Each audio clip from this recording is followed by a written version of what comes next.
in the same way that Rahab, think of Israel going against their first enemy after crossing the Jordan River, that being Jericho. In the same way that Rahab distinguished her and her own household from the rest of the city of Jericho, now we're seeing that same concept play out at large. So Rahab distinguished herself from the rest of her people, Jericho. Now we see the Gibeonite tribe distinguishing themselves from the rest of the tribes of Canaan.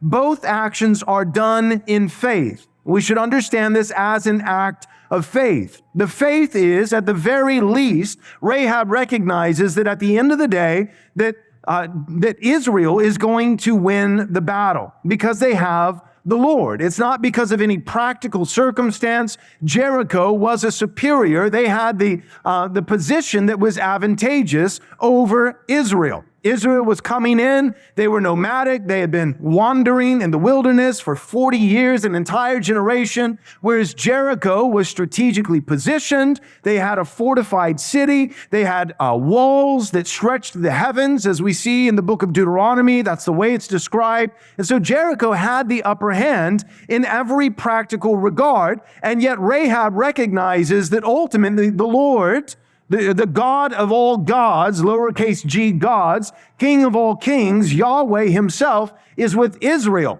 And so even though Israel doesn't have some of the physical provisions and weaponry, what they do have that gives them the victory is that they have Yahweh. And so she recognizes that if she sides with her own people, Jericho, she's going to lose the battle. And one of the signs that she looks to, that in order to confirm this conclusion, this realization that Israel will emerge victorious in this battle between Israel and Jericho, is that everyone in Jericho, her own people, the Bible says, she says this to the Israelite spies, she says, all their hearts have melted within them like wax, that they are overcome and overwhelmed by fear. She recognizes that this supernatural dread upon all of her people is a sign that the Lord Yahweh is with Israel and not with Jericho, and that Israel will be victorious over Jericho. And so she makes a treaty.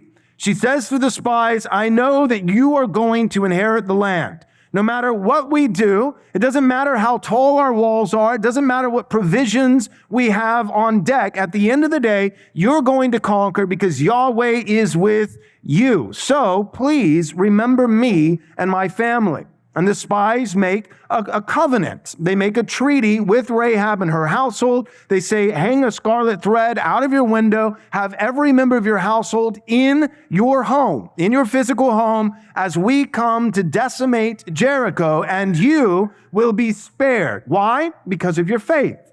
She's believing in Yahweh. She's saying that the gods of the Amorites, the gods of the Canaanites, the God of Jericho, the God of Ai, these are false, puny gods, right? It's like the Hulk taking Loki. You say, it's not that he's not a god. He's just a weak God, puny God. And he starts smashing them back and forth. That's what Jesus does with all the false gods of our world. And that's what we see Yahweh do in the conquest of Israel in the land of Canaan, is one by one, he topples all their gods. And that's the exact same thing that Yahweh did in Egypt with each of the 10 plagues that we see transpire as God is delivering his people from bondage and slavery. Each of these 10 plagues signify the superior power of Yahweh over each of these false gods, whether it be Ra, the sun god, or the god of the Nile River and fertility and all these different things. We see Yahweh proving time and time again that he is a superior God. And for the record, I don't believe that Jambres and Jannes, who are the henchmen, the two right and left hand henchmen of Pharaoh in Egypt, the magicians who are performing signs and competing with Moses, I don't believe that they were competing by just smoke and mirrors and sleight of hand.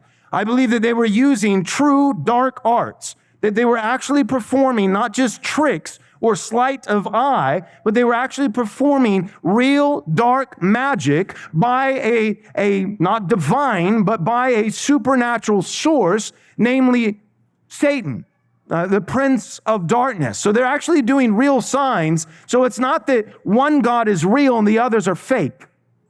No, it's that these other deities, lowercase d, they're not actual deities, but lowercase gods, they're actually real, and they actually do have some degree, some measure of power.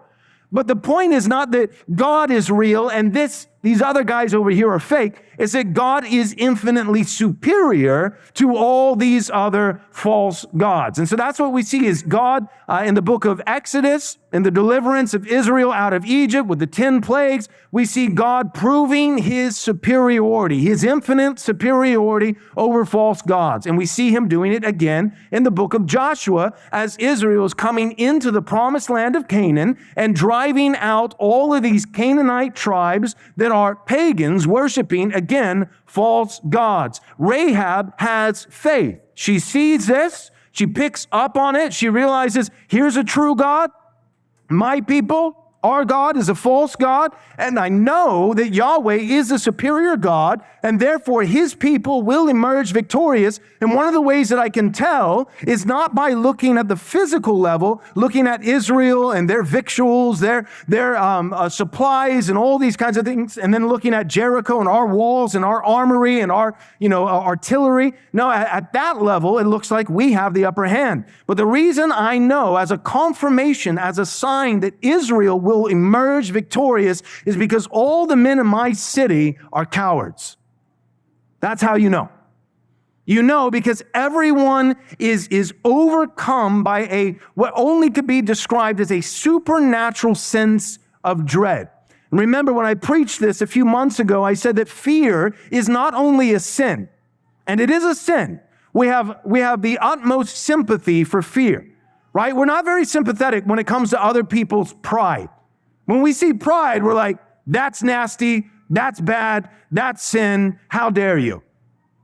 Right? But when we see someone who has fear, we're like, you poor thing. But biblically speaking, fear is a sin. The Bible says, be anxious for nothing. ...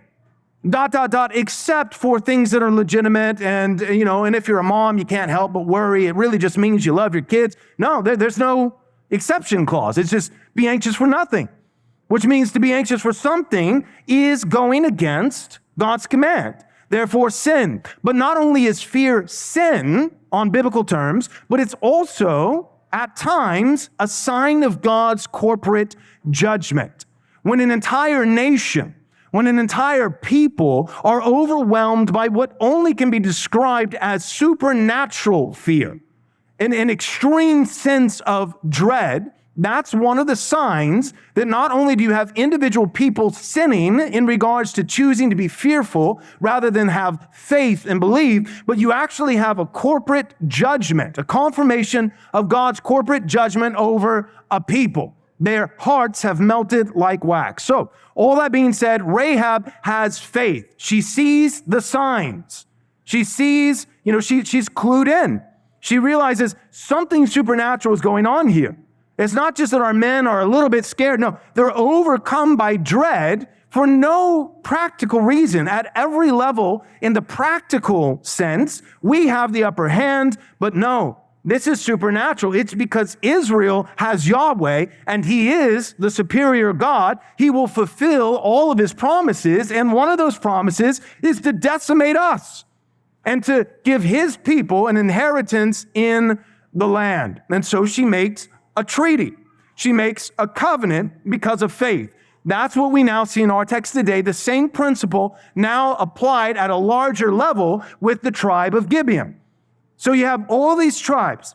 In verse 1 and verse 2, what we see right off the bat in our text today is you have all these different tribes in Canaan saying, okay, if we go up against Israel one at a time, we're going to lose.